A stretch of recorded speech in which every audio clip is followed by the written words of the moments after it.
Namaste, Namaskar. Welcome to Awaken in a Buddha Yoga channel. My name is Vidhi Chhariya and what you're watching is a very special segment called Healing Vibe. Now, what is Healing Vibe? Healing Vibe is a segment where we would be discussing with you all the simple cures for conditions of the human body, which might be diseases, which might be imbalances of the human body, which in the Western world have been talked about, they have been researched about, and there's a lot of material that you can find on these physical conditions. However, there are no cures for these conditions. We'll be looking at these conditions from a completely different alternate perspective, one which is coming from Ayurveda with its origin in India as well as homeopathy. Before we start this episode, I would really like to bring forth as to who we are and exactly what do we do. Awaken in a Buddha Yoga is a therapy, meditation and yoga organization based out of New Delhi, India. Apart from India, in more than 42 countries, we do therapy work, we do classes on meditation and yoga, retreat programs, as well as workshops on education of classical practices and terms and definitions of yoga. We also do a lot of one-on-one online work for mental therapy. We also do a lot of one-on-one online work for yoga classes as well as meditation sessions and small retreats which are also programmed online.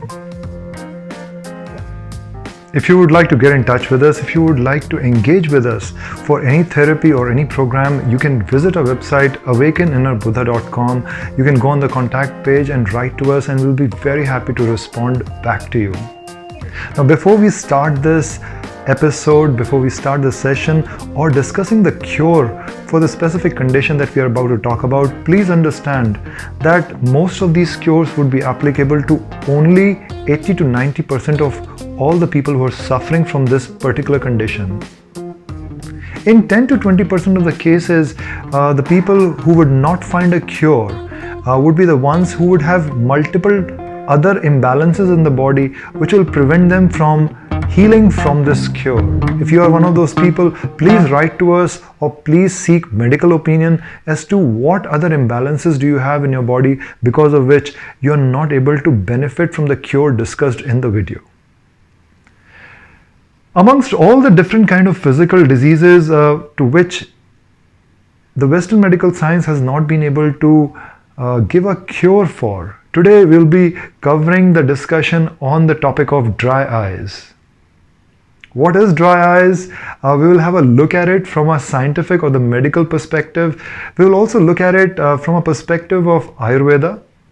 And then we'll try to understand what in our food and lifestyle we need to change so that we start gearing ourselves, we start changing our lifestyle towards removing this problem from our life permanently. After we have understood our lifestyle changes and the perspective of Ayurveda, we'll also come finally to the cure. Now, some of us might be able to kind of just directly skip to the cure. But let me tell you this from all my understanding and experience of being troubled by dry eyes personally.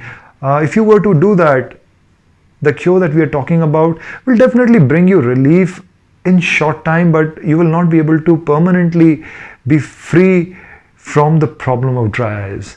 So it's my sincere request that if you are suffering from dry eyes, please go through the whole video, try to understand the root causes from an Ayurvedic perspective for dry eyes, and then try to work not only on the cure for dry eyes, but also bringing about changes in your lifestyle that can actually help you remove this problem permanently from your life. If you find this video useful, please press the bell icon, please subscribe to our channel, and please share this video with others that you think would be very happy to get rid from this problem of dry eyes. We'll start this video with understanding what is the scientific view of dry eyes, what is the medical perspective of dry eyes. Dry eyes is also a condition which in the medical or the scientific community is known as tear dysfunction syndrome. When the tears in our eyes, which are also the protective liquid covering the surface of the eye, which is known as cornea, they start drying up from the eye. We feel a very specific condition which is called irritation, and with drying up of these tears, we experience a lot of discomfort in our eyes, which can sometimes lead to redness of eyes, sometimes may also lead to involuntary crying. In case we are exposed to wind, it could be on a bicycle, it could be on a motorbike, or we might be in a car, and whenever we are exposed to wind, we have involuntary tears in our eyes, and to a onlooker, to a person who's watching you, it might seem like there is something wrong with your eye. For people having dry eyes, they might also experience conditions that after they come out of a shower or a bath, their eyes are especially red, and this might bring about a kind of a condition where people might think that you have been crying, or again you have an eye infection. So we'll quickly have a look at exactly what is dry eyes. In the medical scene or the medical perspective, the doctors say that dry eyes happens because of two different causes. Cause number one is that there is a over dehydration or too much evaporation of the liquid which is covering the cornea, and when the rate of evaporation becomes extremely high, which is dehydration of the cornea, then this condition is known as dry eyes. The second situation where this liquid might be missing in the eye is when the specific glands which happen to be present in our eyelids, upper eyelid as well as lower eyelid, which produce tears or which produce this liquid, they stop producing the tears. Now, there is not one specific gland that we are talking about which produces tears, but there are at least 3 glands which produce components of tears. When we look at the tears are not merely water. The tears are composed of 3 different elements. Element number 1 is water, element number 2 is oils, and element number 3 is mucus. Now, when these glands are stopping to function in their natural form or process, when they stop producing water, when they stop producing or supplying oils or the mucus, in that condition also, as the evaporation of tears happens from our eyes, the eye is not able to produce any fresh tears or any fresh liquid for the circulation in the eyeball. Now, what is the function of these tears, one may ask? The function is very simple. It protects our cornea and also provides lubrication whenever we are closing and opening up of our eyes. Whenever we are looking at bright objects, this liquid also kind of creates a film of protection from different ultraviolet rays which are entering into the eyes. For everyone who's been suffering from dry eyes, only we understand how irritating this condition can be. Even though it's not a very dangerous condition from a perspective of life, with this condition you can go about working every day, you can do almost everything that you would like to do. However, the continuous irritation that one can experience whenever one is exposed to wind, whenever one is exposed to air, or in general, whenever we feel irritated and we are wanting to kind of really rub our eyes continuously all the time, this can be a very, very distracting situation. Now, quickly we'll look as to what is the Ayurveda perspective of dry eyes. Dry eyes, as per Ayurveda, is an imbalance of an element in the body called Vata element. In Ayurveda, we look at the body as a combination of 3 vital elements, also known as 3 vital doshas. The Sanskrit word dosha means imbalance. Now, these 3 vital elements are in a certain ratio to each other, and let's understand what are these elements. Element number 1 is Vata, which is a combination of air and space inside of a body. The second element is usually the fire element, also known as Pitta dosh. This is consisting of the fire element inside of a body, and the third element that we are talking about is known as Kapha dosh, which is a combination of water and earth element inside of a body. Now, why are these elements known as doshas? Because these combination, which is Vata made up of air as well as space, fire element which is made up of itself, only the fire, also known as Pitta dosh, and earth and water.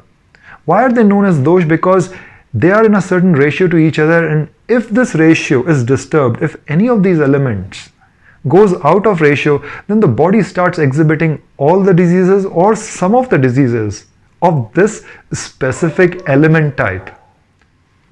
When we are talking about dry eyes, this is an imbalance of vata, specifically in the head region of the body. With the over-exaggeration of vata, wherever the vata moves, it creates dryness in the nerves, and therefore it creates an imbalance in a way that it leads to dry eyes.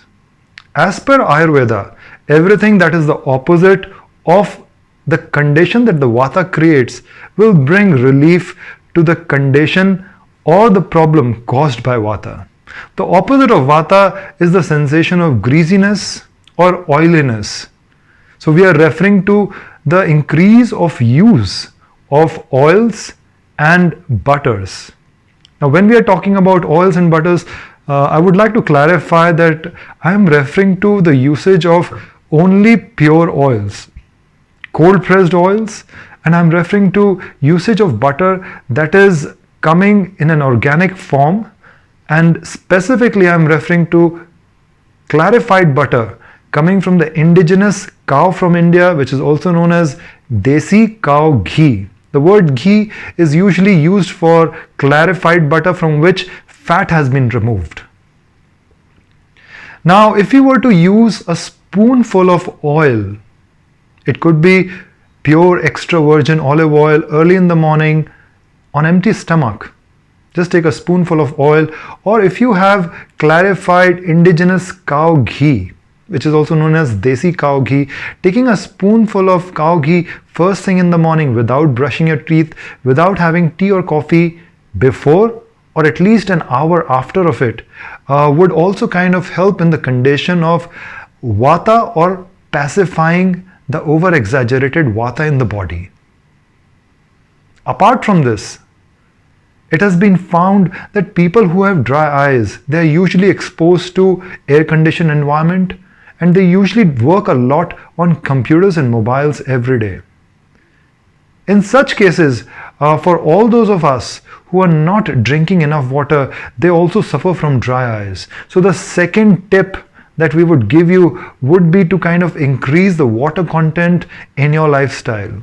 If you're somebody between the weight range of 30 kilograms to 50 kilograms, you should be drinking at least 2 liters of water all the way up to 3.5 liters of water. If you are in the range of 40 to 60 kilograms, then you should be drinking at least 2.5 liters of water all the way up to at least 4 liters of water. In the weight range of 60 to 80 kilograms, you should be drinking at least 4 liters of water all the way up to 5.5 liters of water if you want to kind of cure yourself by using water therapy. For anybody whose weight is more than 80 kilograms all the way up, they must be drinking at least 6 liters of water all the way up to 7 liters of water per day. The absence of water in our lives and the absence of the right amount of water in our body can lead to more than 85 diseases of the human body. In a condition of dry eyes, if you're not drinking sufficient amount of water, please remember you need to kind of start changing your lifestyle before the cure would start having permanent effects on your body. In a body which is missing water, in a body which is missing oil and butters, if you were to directly apply the cure, it will definitely give you a relief for a temporary time being. But a long-term solution would not be possible. Now, what should we take care of when it comes to our food? Is there something else that we can also do to get relief from dry eyes? If you have access to amla, which is also known as Indian gooseberry, and aloe vera juice, using this juice, 30 ml of amla and 30 ml of aloe vera juice every morning in half a liter of warm water on empty stomach brings a lot of relief to the condition of dry eyes. Because dry eyes is an imbalance of vata, any form of usage of amla, whether it is in dry form or fresh juice form, immediately balances vata in our body. Apart from this, all food which consists of seafood helps a lot in the condition of dry eyes, because seafood has a lot of fatty acids and it also has omega-3, which immediately helps in the condition of dry eyes. If you are a veg or a vegan, doctors mostly suggest the use of omega-3 supplements. In my experience, these supplements do not work. Anything that is chemically manufactured which does not have a natural source is not absorbed by the body, and on the contrary, it is very easily rejected from our body. However, if you were to try seafood, or if you were to be living close to the sea and you're fond of seafood, you will find immediate relief if you are having seafood on a daily basis. Now again, going back to the subject of dry eyes, we talked about two different conditions of dry eyes. One where there's a over dehydration of the eye, and the second is where the ducts or the glands in our eyelids are not producing enough tears. In the first conditions, it is important for you to get your eyes examined by a doctor, because this could be a problem in your eyelid where the eyelid is not getting completely closed, or it is kind of deformed because of some accident or some changes in your physical body, because of which every time you close your eyes are not completely closed, and this results in over dehydration of the eye, leading to dry eyes. For the second condition, where the glands may not be producing oil or mucus or water, which means you do not have sufficient tears in your eyes, the cure that we are going to talk about will be a definite cure for you. So what are we exactly supposed to do? Before we go on for the cure, please make sure that in whatever part of the world you're staying, you have access to indigenous Indian cow ghee, which means clarified butter, which is made from the milk of the Indian breed of cow, which is known as indigenous Indian cow or desi cow. Desi, the word desi means local cow from India. Now, why is this ghee or the milk from this cow different from any other cow in the world? Simply because when scientists did a research on the milk of the cow from India, which is the indigenous breed, and they did research on the cows from outside of India, they found that the Indian cow has a very special protein which is known as A2 protein, while most of the international cows have a protein which is also known as A1 protein, and it's not very compatible with the human body. On the other hand, the A2 protein has a lot of medical benefits, not just for digestion, but also a lot of different parts of the body. So the ghee coming from this indigenous cow, the clarified butter coming from this indigenous cow, is what you must have access to. Now, supposing we have access to this indigenous cow ghee, then we will try to understand quickly as to what this cure is all about. All we need to do is, we need to take a spoonful of ghee every night and every morning. Okay, twice a day we have to do this. What we need to do is we need to take a spoonful of ghee, and we'll make sure that we'll warm up the spoon just slightly, so that when we take ghee, it has already melted. Now we need to get ourselves a nose dropper. We'll take half a spoon ghee using the nose dropper, and we'll put it in our right nostril. Now when you are doing this action, please make sure that you lie down on the bed. Please make sure that you're lying down on the bed in a way where your head is tilted backward. So you are utilizing the edge of the bed in the way that your head is tilted backwards. And in this condition, you take half a spoonful of ghee and put it in your right nostril, and you let this ghee go up on this channel, which goes into the sinus, which goes around the glands of the eyes and directly into the brain. When we are talking about the nose, it's very important to understand that we have two different entrances and we have two different pathways. One entrance or one pathway is the one that is going upwards, and from here it goes into the sinus. From the sinus it goes into the eyes, the glands of the eyes, and then it goes directly into the brain.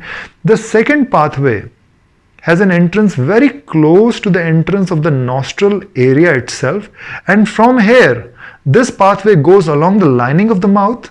It goes a bit into the eye ducts, and then it also goes into the lining of the throat, and from here it also goes into the brain. So what are we supposed to do? We are supposed to spend our ghee, and we have to ensure that this ghee goes in the upper pathway, and for this please ensure that you're lying down with your head backward. If your head is tilted backward and you're using the edge of the bed, then every time you put ghee inside your nose, all you need to do is you need to take a long deep breath from the nose, and this ghee will immediately disappear on the required pathway. It's as simple as that. Then we'll take another half spoonful of melted clarified butter and put it in the left nostril, and again let it disappear on the upper pathway that goes through the sinus, that goes through the eyes and the glands of the eyes into the brain. After this, if we have ghee still left, we'll again repeat the process, and in the end we'll still be left with maybe 4 or 5 drops of ghee. So you'll take 2 drops each in each nostril, and this time you'll put the ghee in the entrance of the nose. So inside of the nose you'll just drop 2 drops of ghee in the right nostril and 2 drops of ghee in the left nostril. The moment you have done this, you just take a short breath like this, and what this is going to do is this is going to spread this clarified butter in the lower channel of the nose, and from here it will go into the lining of the mouth. From here it will also go into the eye ducts and to the back of the throat, and from here into the brain. If you are able to do this every night before sleeping, and if you are able to do this every morning after taking a shower, just lie down for 5 minutes. Make sure that you are utilizing the edge of your bed so that your head is tilted backwards, and after putting the ghee you have to lie down for 5 minutes. If you are able to do this twice a day, in less than a week's time, my friends, you will be experiencing a lot of relief from this extreme condition of dry eyes. If you are drinking more water, if you are including natural omega, or if you are also including seafood in your diet, if you are having aloe vera juice or amla juice, and you're doing this cure on a regular basis, which means every day, twice a day, then in less than 50 days, between 45 to 50 days, your eyes will be completely cured of this condition called dry eyes. Now let's quickly understand, if you do not have access to clarified butter coming from the indigenous cow from India, I'm referring to all the people who are not living in India, what can we do? First things first, if you can kind of organize this ghee, which is cow ghee coming from India, from a friend in India, or maybe you can ask somebody to kind of just send this to you, then this would be the easiest solution. For all the people who are living in US and the UK, where Indian communities are living, it's usually very easy to get this cow ghee. But before we start procuring ghee or we start utilizing cow ghee, a small word of warning, please try and understand that there are 4 different categories of cow ghee. The first category of ghee that in general I can talk about is the ghee or clarified butter coming from vegetables and plants. This ghee in India is known as dalda. Otherwise, in different parts of the world, a lot of veg and vegan very proudly love adopting this butter because they say it's natural. But if you are utilizing this butter, there is nothing more poisonous and more unhealthy than this butter or this clarified butter or this ghee made from plants and trees. This is hydrogenated oil, and this oil is extremely bad for the heart. It's extremely bad for the body. If you're utilizing this, I would highly suggest cutting this off from the diet completely. This is known as hydrogenated ghee or hydrogenated oil or vegetable butter. The second kind of ghee that I'm talking about, which is easily available in any Indian store or in India, this is just ghee, and usually the color of this ghee is white. This is made from buffalo, and if you're utilizing the ghee of the buffalo or the butter or the clarified butter from the buffalo, it is not going to be helpful in any case. The third kind of butter that you will get in India and coming from India would be cow ghee or cow butter coming from India. Again, this might be slightly more useful than the first and the second category. However, this butter in India usually is made from cows which are imported from outside simply because the Indian cow does not give enough milk. So we import cows from outside, we crossbreed these cows, and the milk of these cows is not as effective as the milk coming from the indigenous breed of cow from India or the desi cow. So this normal cow ghee, which is available with the label of cow ghee, is usually the Jersey cow or the imported cow which is utilized in India. The fourth kind of ghee, and this is the Vedic ghee, or this is the original Desi cow ghee or Desi ghee as we refer it to in India, is of the highest therapeutic value. And if you are able to get this kind of ghee, trust me, you're sitting on pure gold. This ghee, even in India, ranges anywhere from 20 euros per kilogram all the way up to 50 to 60 euros per kilogram, depending on the quality of the ghee. Now this Vedic ghee, especially coming from the indigenous cow and different kind of breeds of cows across India, in this whole system of cows, the highest or the best quality ghee is a ghee coming from a cow from the region of Gujarat, and this cow is known as Gir cow. Now when this ghee is prepared, it is prepared in the Vedic tradition where you take the milk of the cow, you convert it into yogurt, you churn the yogurt, you take out white butter, and then you melt this white butter, and then you remove the fat, and whatever is left is the actual clarified desi ghee or the indigenous cow ghee. Now this butter, if it is coming from the Gujarat region and it belongs to especially the Gir cow, or there's another breed in South India known as Vechur, and if you are able to get either of these two ghees, then this has the highest therapeutic value. And utilizing this ghee in the way described, where you're putting this cow ghee every night and every morning in your nose, just one spoonful, where half a spoon goes into your right and half a spoon goes into your left nostril. This will give you a lot of relief in your dry eyes, and it will be the best thing that can ever happen to you. Now let's quickly have a look, in case you're not able to get these ghees, in case in your own local region you find something like clarified butter or ghee, because in Germany, in UK, in Amsterdam, in a lot of parts of US as well as Europe, I have personally found in my travels that you are able to get clarified butter. You are able to get now what is called as European ghee. A serious word of caution for anybody trying to utilize these, please do not buy these butters.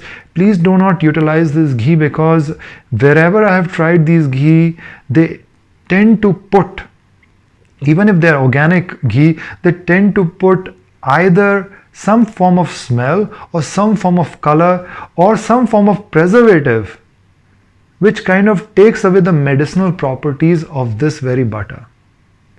So whether it is Germany, whether it is Holland, whether it is France, whether it is UK or whether it is US, wherever I've tried utilizing the local so-called ghee, which they call clarified butter, just on opening the ghee, I could not smell the natural smell of ghee, which is kind of very gentle and very beautiful.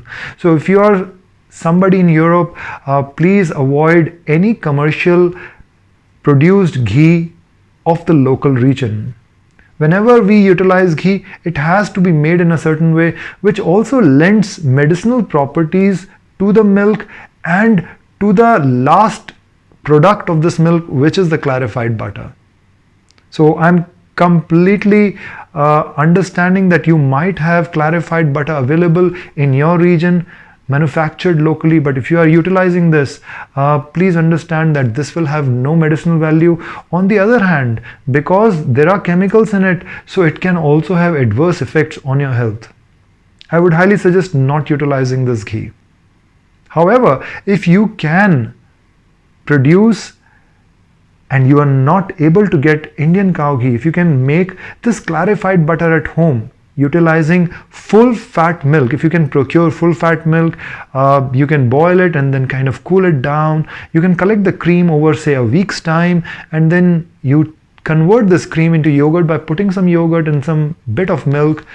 And then if you churn this yogurt, you will have butter, and if you can melt this butter and remove the fat, you will have your own cow clarified butter at home. This might be more useful than buying anything from the shelf in your superstore.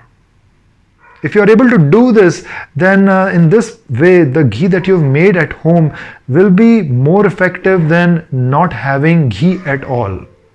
If you have any kind of questions in regards to the procurement of ghee or making of the ghee, please write to us and we'll be very happy to kind of make another video to just help you explain how can you prepare ghee by yourself at your home. This may not be as effective as the milk coming from the indigenous cow, but in absence of this ghee or this kind of milk, you will still be able to get a lot of relief in your condition of dry eyes. If you are able to do this, if you are not able to do this in both these conditions, please write to us. If you are able to benefit from this video, please give us your comments and feedbacks and we'll be very happy to respond back to you. Subscribe to our channel. Stay happy, stay healthy. If you want to work with us in a way that you want to take our expertise in going deeper into meditation or understanding your own mind through mental therapy sessions, which are also known as transcendental sessions, so please visit our website awakeninnerbuddha.com and we'll be very happy to respond to you. We'll be very happy to engage with you. Signing off now, wishing you a lot of good luck, wishing you happiness and health. May all beings be happy. May all beings be free of this suffering.